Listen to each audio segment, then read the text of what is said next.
Babu's Song by Stephanie Stuve Bodine, illustrated by Aaron Boyd. Bernardi ran hard, kicking the ball toward the goal, his arms pumping and his heart racing. He didn't care that he was the only boy on the field not wearing a school uniform. He loved soccer, and his one concern was making a goal. With a final kick so powerful that it knocked him on his back, Bernardi sent the ball flying past the goalie and into the net.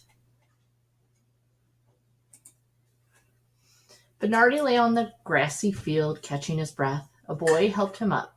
They ran after the others going into the school. Bernardi wished he could go to school like the other children.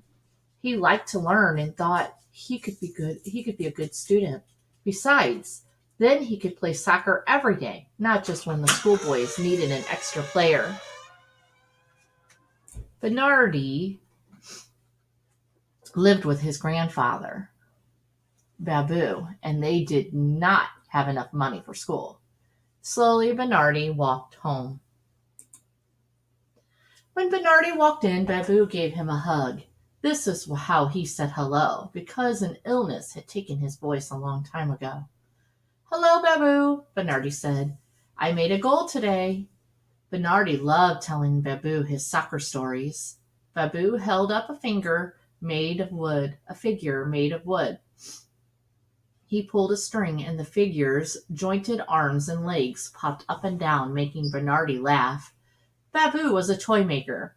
He had only to look at an object and he knew what toy it would become, such as an airplane from a tin can or a whistle from a scrap of wood. After Babu made his toys, Bernardi would sell them. Together they made enough money to live on. Babu made tea for Bernardi and himself. After they finished, Bernardi took an old bag from beside the door, waved goodbye to Babu, and set off for the market. As he walked, Bernardi hummed a tune. It was a song that Babu had sung when he had his voice. Humming it made Bernardi wish Babu could still speak.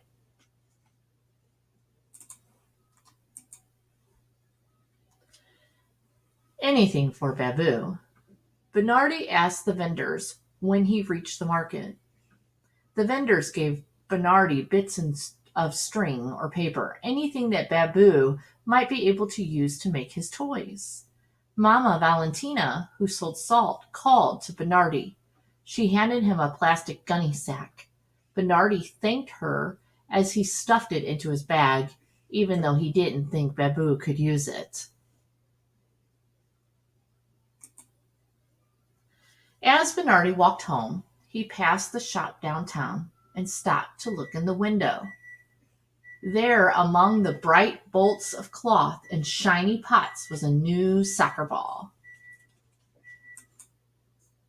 It was just what he had always wanted.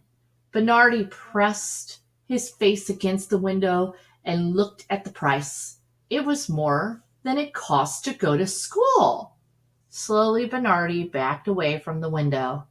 He did not hum as he walked home.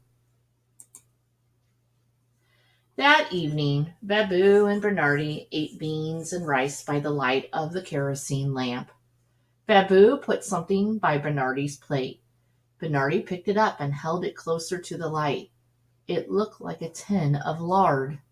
He opened the lid and heard a small tinkling. "A music box!" Bernardi exclaimed, and listened again.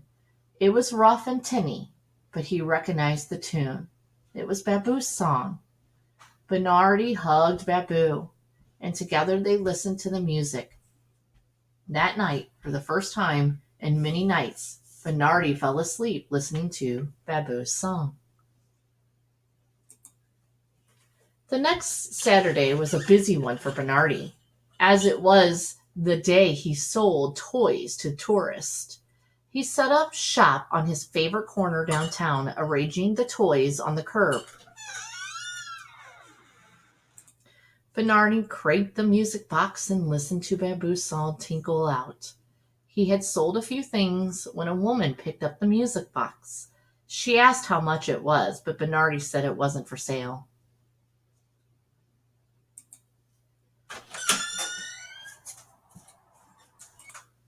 The woman did not give up. She told Bernardi that she wanted the music box for her collection, but still Bernardi shook his head. The woman held out a handful of money. Bernardi's eyes widened. It would be more than enough to buy the ball in the store window. Bernardi picked up the music box. He thought about the brand new ball and how it would feel when he kicked it. Surely Babu could make another music box. Bernardi swallowed hard and took the money.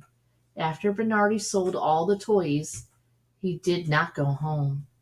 He took the money and headed for the shops down the street.